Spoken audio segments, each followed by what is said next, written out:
Pubs for 7 years.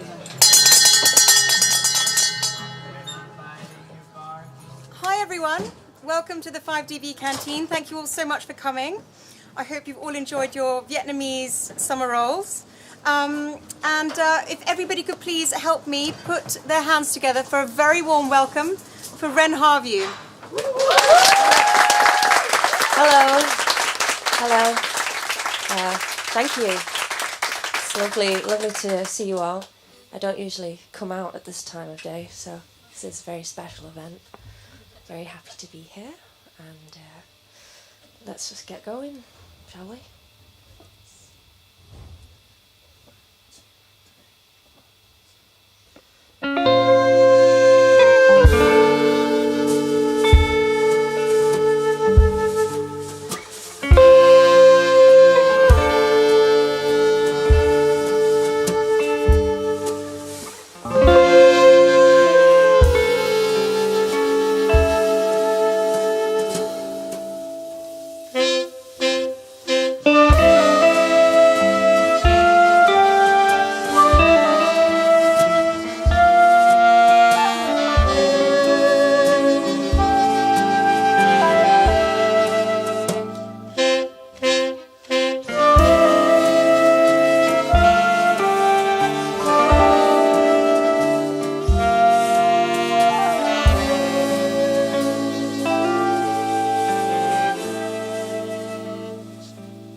Staying up late, pain and the blue,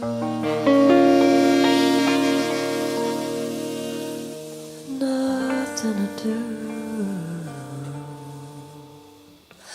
I love you, I love you, I love you.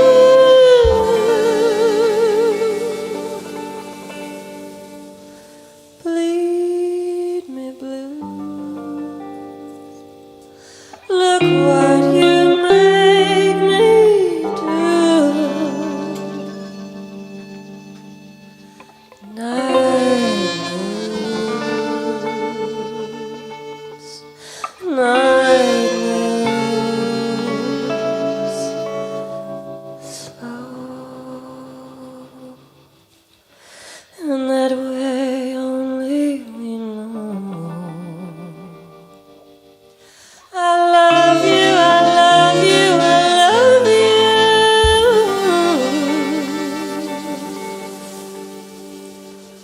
Bleed me blue. Look what you make me do.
This is not a mirroring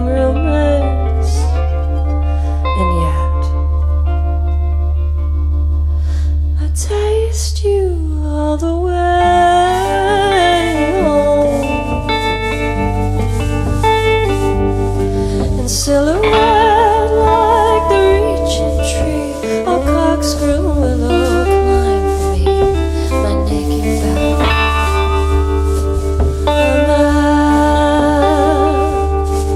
Your fingers trace the lightning of my scars, intertwined inside the shadow of your arms. Full bloom on power, full bloom on power, full bloom on power.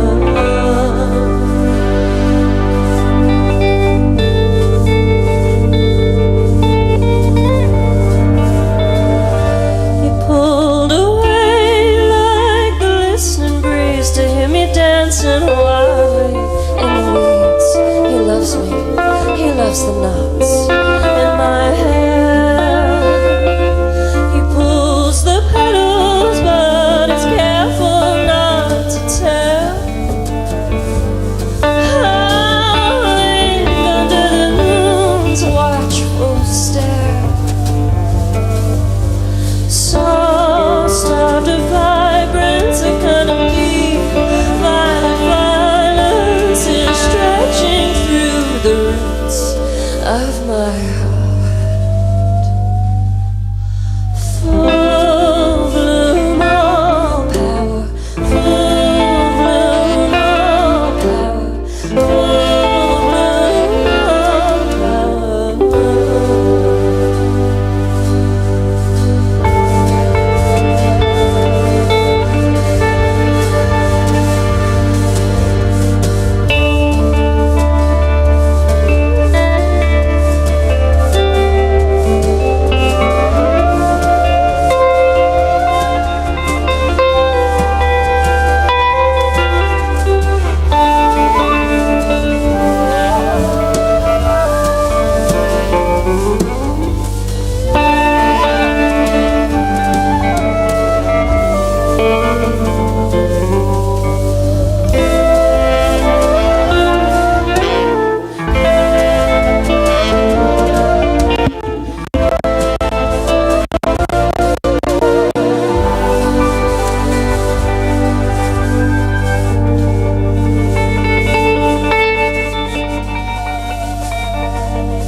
You lifted me carefully over the pointed railings as the moors behind us wept.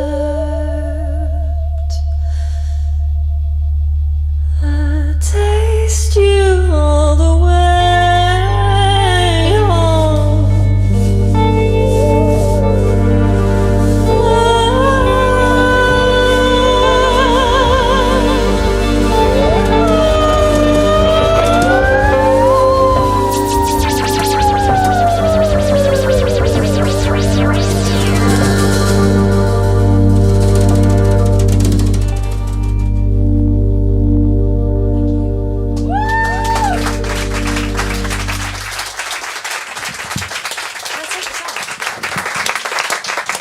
Thank you. Thank you very much. Yeah, these are all new songs, spooky and intense. And the next one is really, I think, a good introduction to me if you've not heard of me before. And this song is kind of where it all started for me, because my mum was like, wanted to make me a star when I was a kid, and she would try and get me into these like local talent competitions in Manchester, and I would flop massively. But this one in particular, she said, just do this one. And it was up the road from us, and it was at a working man's club. And there was a sign outside, and the competition was called Salford Superstar. And those two words kind of embedded into my skull, because I'm from Salford. And I don't know if I'm a superstar, but I'm definitely from Salford. And yeah, so I went in for this competition, but there was a lot going on in my life at that time. And yeah, 15 years later, I wrote a song about it. So it's called Salford Superstar.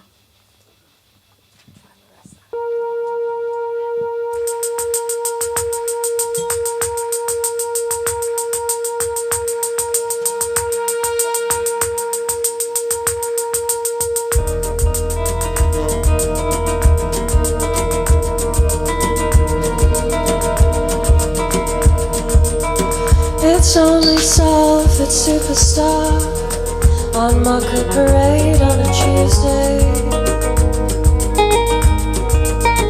I'm 16 and hiding under a badly cut homemade fringe. Bad decision. It's only a working man's club, us working class people, showing our love through the subtlest of details. It's only suffered through the style.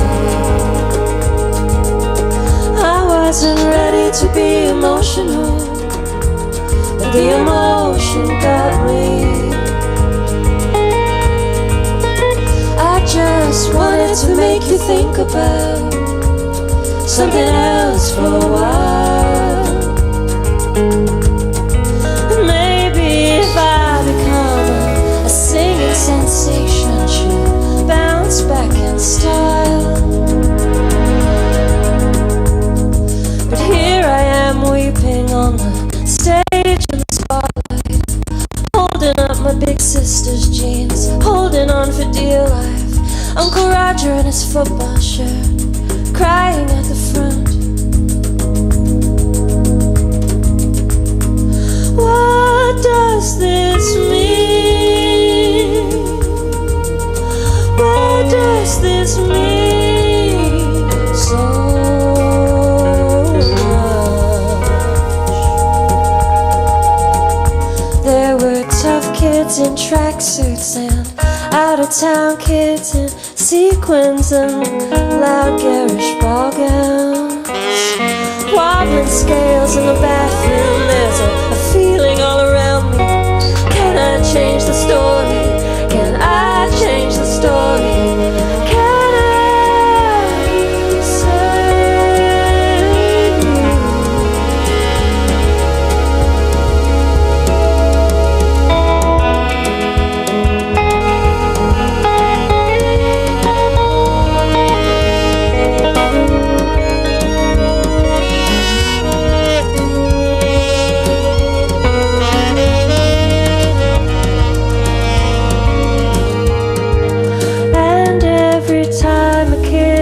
To know my family would turn around and give me a secret thumbs up. And when that jazz hands kid did that cool whistle note, I heard the room go, oh.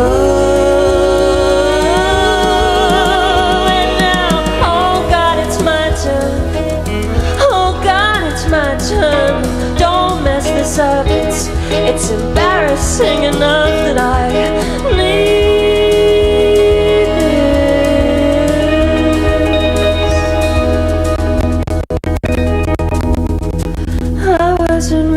To be emotional, but the emotion got me. I just wanted to make you think about something else for a while. Maybe if I become a singing sensation, she'll bounce back in style.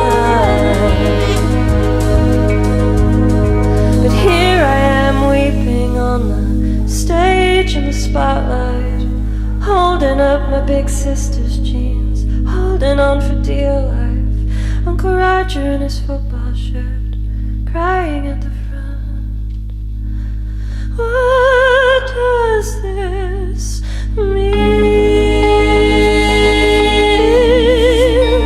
What does this mean so?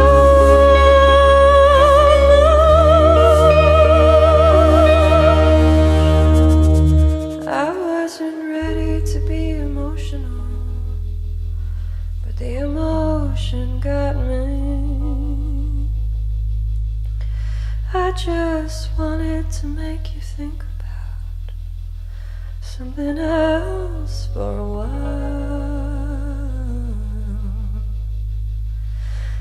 And when I close my eyes, it's karaoke nights, just the two of us in the living room.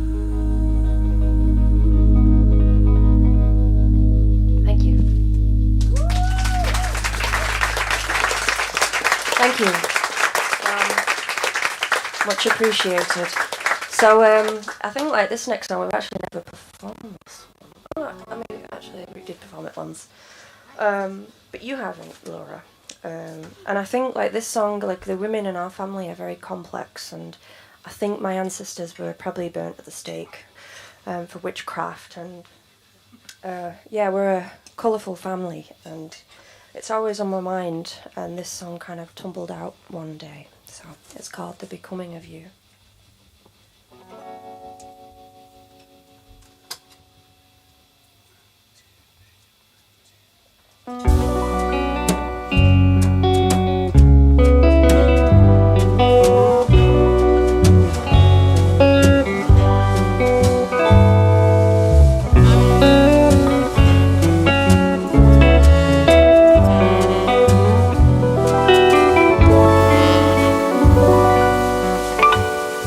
She knows of your rituals, her unspoken truths.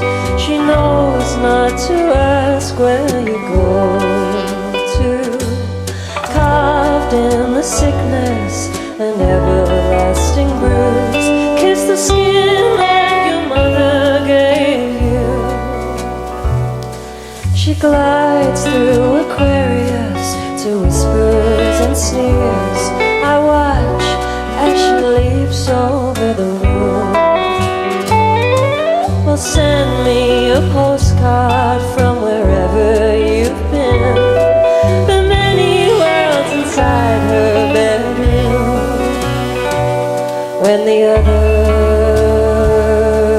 sits on her shoulder, the venom spits.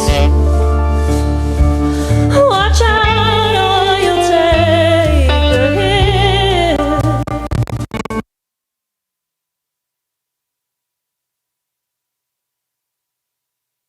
Stop passing it on, stop playing along, I'm coming for it. You say one more word about her and I'll batter you all. I'll leave your teeth embedded in that wall. Now go on with it. Found her in the wildflowers covered in blood. She asks me, oh, what to do. For all of the colors have bled into one, I say. They paint the becoming of you. I say they paint the becoming of you. When the other on her shoulder, the venom spits. Watch out or you'll take the hit. Stop passing it on, stop playing along, I'm coming for it. Stop passing it on, stop playing along, I'm coming for it.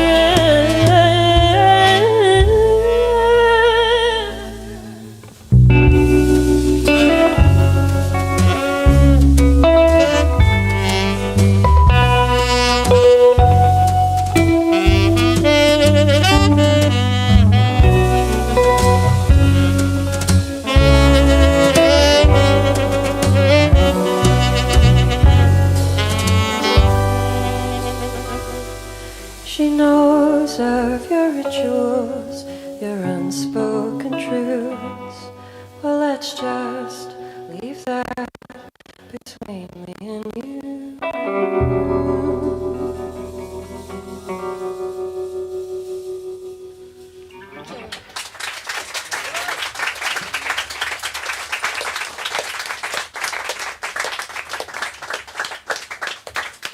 Thank you so much.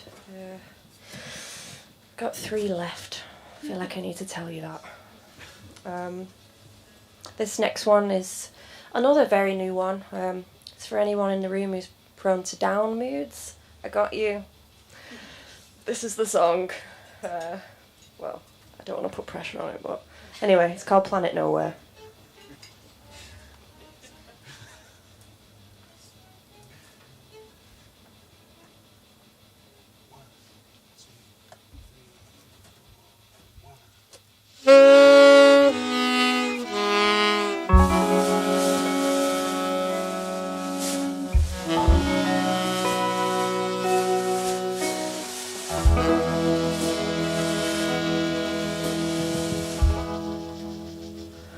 What a thing it is to smile, like throwing a blanket on Armageddon. I'm holding it down, this woman's weapon. Oh, am I getting too old for this? Bittersweet kisses, my heart and all it dismisses. So many unlucky misses. It's hard to not take it kind of personal. I've got self-help books pouring out my ears. Life's not boring, you're boring. Eating Ferrero Rochers in bed, in tears. Oh, what a life this is.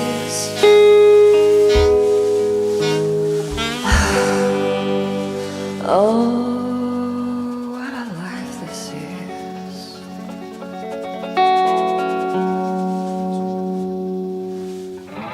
I spent so long trying to be different that I ended up just the same, standing in generational shadows again.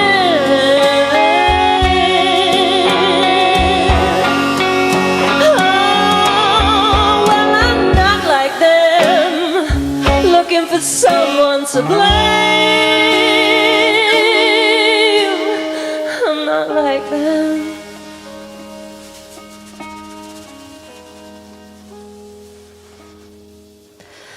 Mental breakdown Monday, void of communication, systems down on planet nowhere. I'm going nowhere, going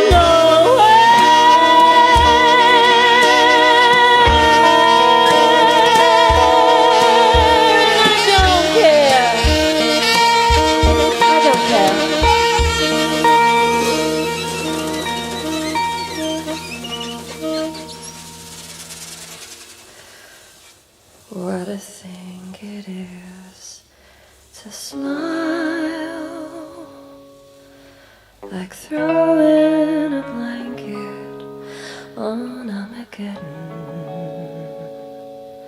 still holding it down, this woman's weapon. Oh, am I getting too old for this?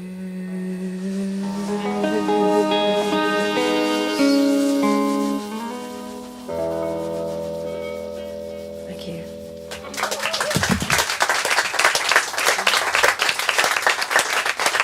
Thank you very much. Okay, shall we take it back to 1406? Exactly. I specifically wrote this song for Mozart to twerk to, so I'll be thinking of him when I sing this song. This is a saxophone, if anybody's interested in knowing what that is. And this is a song called Black Wig.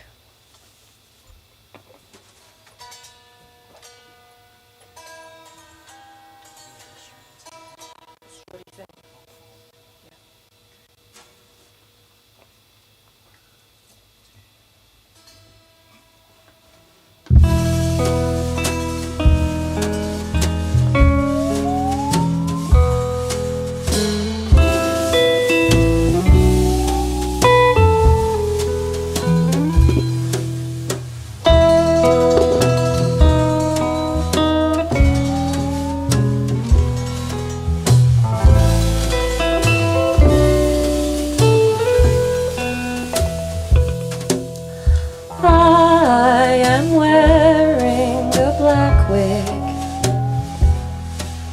And underneath my real hair is exactly the same. My face is serene like a round oval egg. But rest assured, inside I am screaming. I dance with myself, shadow puppets on the wall. My elegant hands intertwining swan necks. I wonder what the point of me is after all, since I do things like this all alone. You wanna prop me up, marionette puppet? Did you forget I am Miss Mary Antoinette?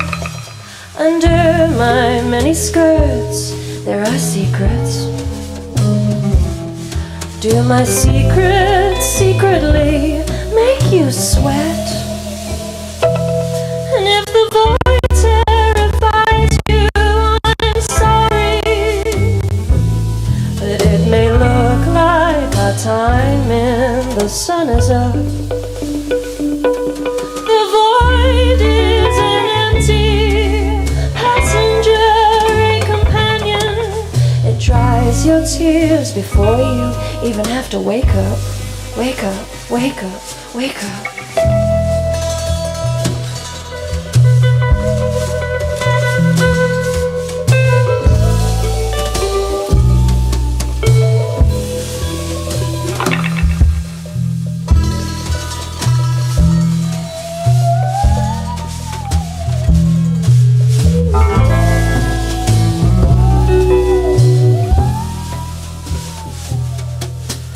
All of my pain is a Trojan horse.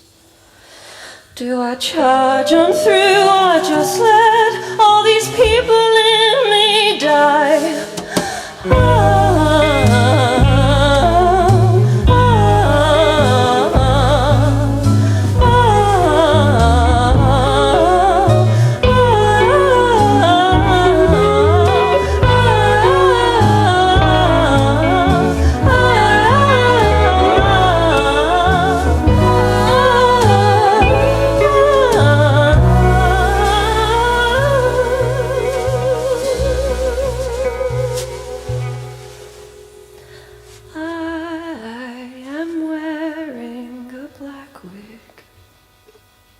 Thank you.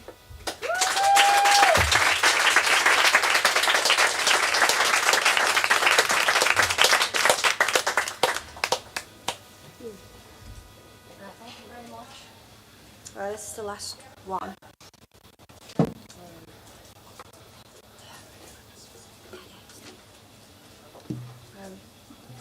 I want to thank Gus and all the team for having us. Not done anything like this in a very, very long time, maybe like 10 years or something. So it feels good to crack open the coffin once more.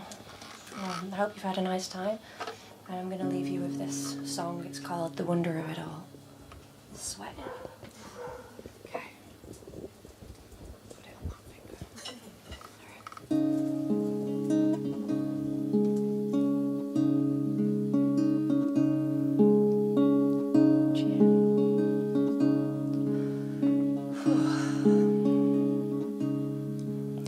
I believe the universe is breathing with me,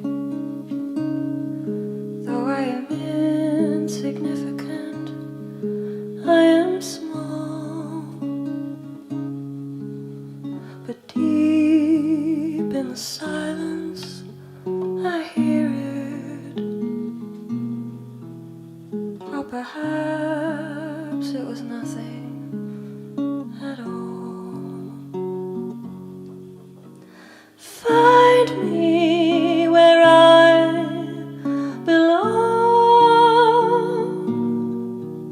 in the corners of nowhere at all, not afraid to be alone.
Thank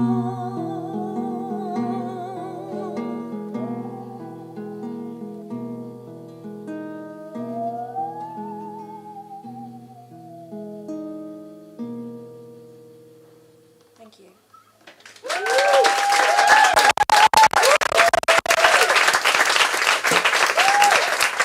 And thank you to my amazing band. I love you all to bits. You did amazing.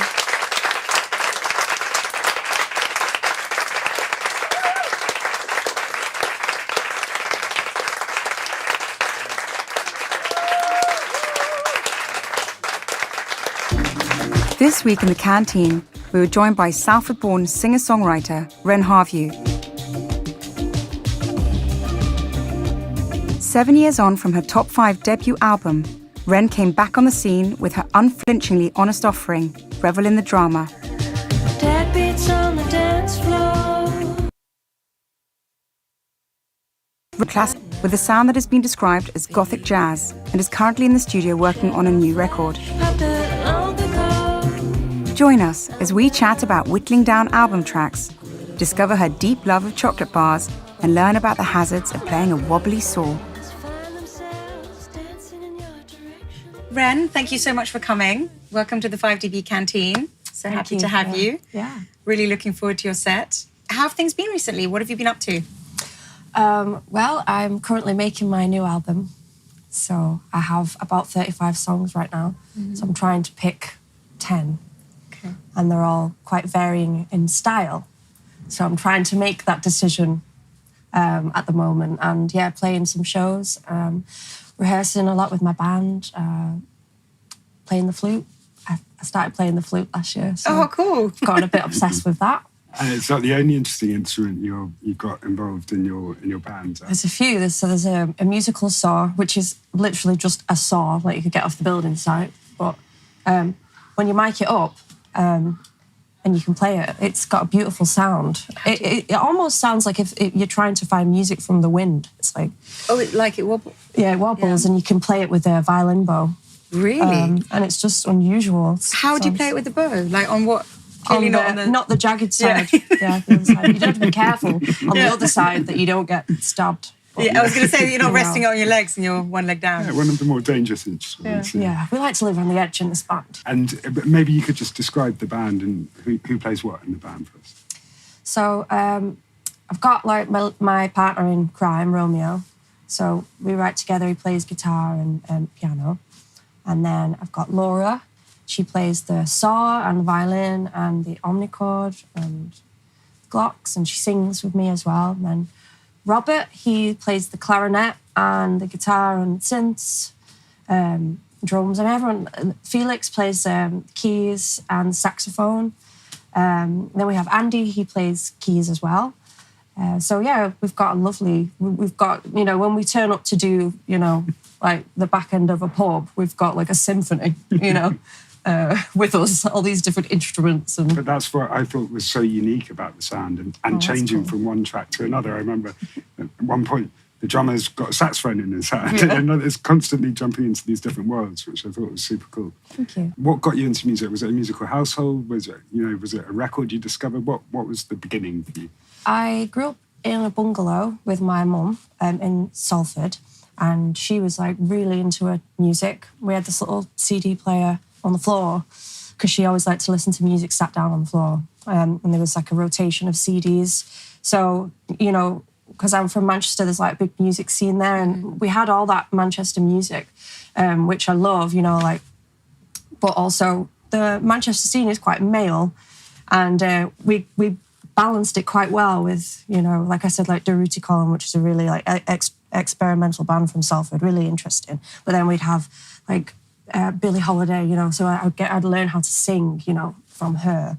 So yeah, we always had music, and then my dad played like the local pubs in Salford with his brother Ben, and they'd play like originals, and they'd play like, they could do crowd pleasers, and my dad would always say to me like, it's about the patter, make sure like all killer, no filler, And how much attention do you pay to an audience in a gig? Is it, obviously it's all about the communication with an audience, but does it matter whether you're playing in front of 50 people or 500 people or 5,000 people, does it?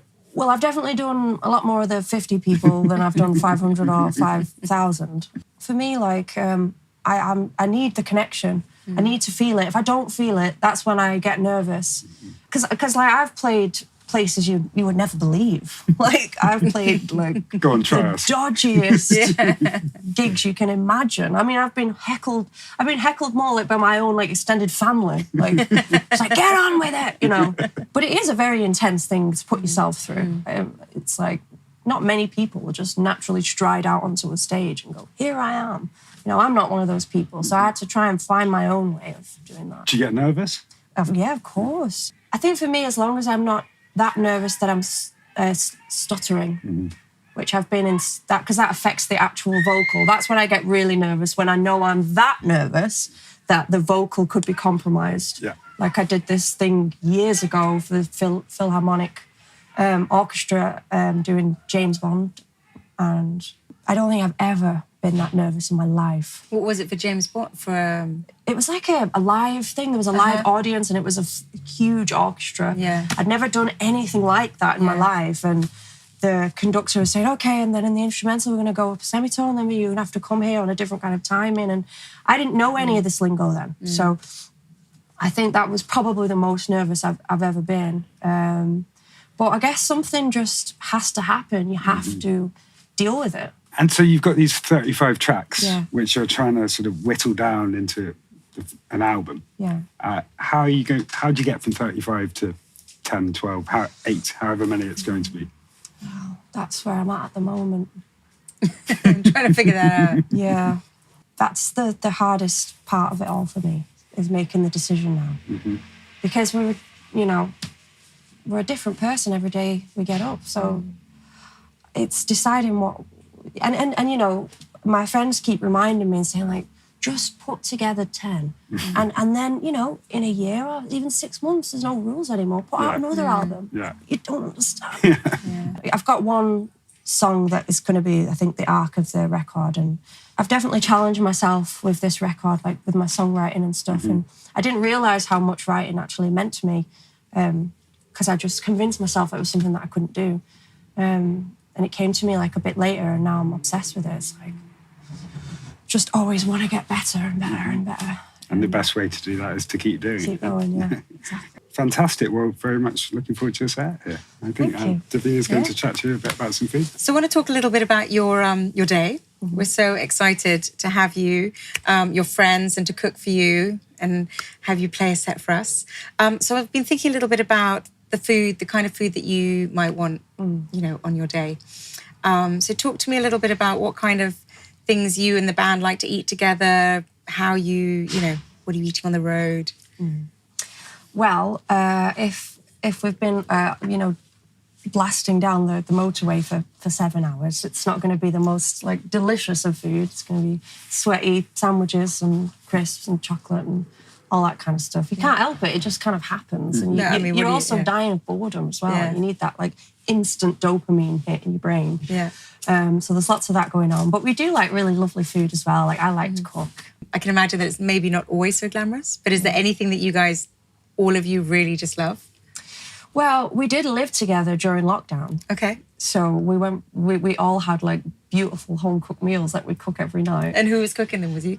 I would cook. Yeah. A lot. You'd rotate, maybe. Laura would cook. Yeah. We would rotate. But we do love to eat together. I think tonight we're going to go for, like, an Indian meal. Nice. In Warrington. So that would be really nice. Yeah, there's a lot of Vietnamese restaurants near the studio. So we often go there and, like, just chat and, you know, it's just...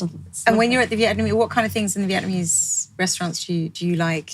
Is it the pho, or is, you know, the sort of the soups, the sort of brothy soups, or is it those summer rolls? It's so delicious. There's like the spring rolls, the summer rolls, which this time of the year I crave. I think with those, like the rice paper, all the crunchy veg with dipping sauces. Basically. That kind of stuff. I love all that, yeah. When you're out ordering, let's say you go to the Vietnamese restaurant, what would you choose? What would you get on the menu? I like the big bowls of broth soups. I like them. They have, like, dumplings inside them and those, like, bean sprout things. Yeah. I love the texture of the crunch. Yeah. Loads of coriander. Yeah. And that's kind of what I have. And then after that, I can usually go to the studio for about 6 hours without stopping. Yeah. Gives me everything. Super nourishing. Yes. And do you have a sweet tooth at all? Yes. Tell me about your sweet tooth. I love chocolate and crisps. Yeah. I mean, just girl love after my own heart. I love chocolate and crisps. I feel like I get like a visceral feeling about it. I feel like personally attached to certain chocolate bars. Like Which are? Tell me, because I love a corner shop chocolate. Well, there's a few sort of like staples. Like a crunchy has gotten me through many things in life. Yeah. I like a twirl. I love an orange twirl, which is new. But I love chocolate and crisps. And to be honest, I've spent many times in my life laying in bed covered in crumbs. Just like... It's when you roll over and you just feel them. Just being intense by myself, eating crisps. It's got to be done. That could be a Cadbury's advert. Me and my crumbs. Yeah, exactly. But my favourite, and I've never been able to find it since I had it, ever, it's school canteen sponge and custard. Oh, I can't get it anywhere. Yeah, because they're only served at school. Yeah. That is so funny. Isn't that you just need like the sponge in Well, a big school tin and then just cover it in jam? Yeah, but you could do them in like I little love that. individual steamed sponges. Yeah. Why not? Let's do a steamed sponge cake with my a beautiful God. sort of custard. Amazing. And maybe we go Vietnamese route. Yeah. I think it'd be great. Yeah. Lovely. Either a pho, the sort of brothy kind of thing, or I'm thinking summer rolls with that thin rice paper. It's crunchy veg, some Lovely. dipping sauce. That'd be great. Yeah. Well, we can't wait. It's going to be a fantastic day. Can't wait to meet your friends. Thank you. Can't wait to listen to your music. And I can't wait to cook for you. Oh, So thank you thanks so much, Ren. Thank you. Thank you.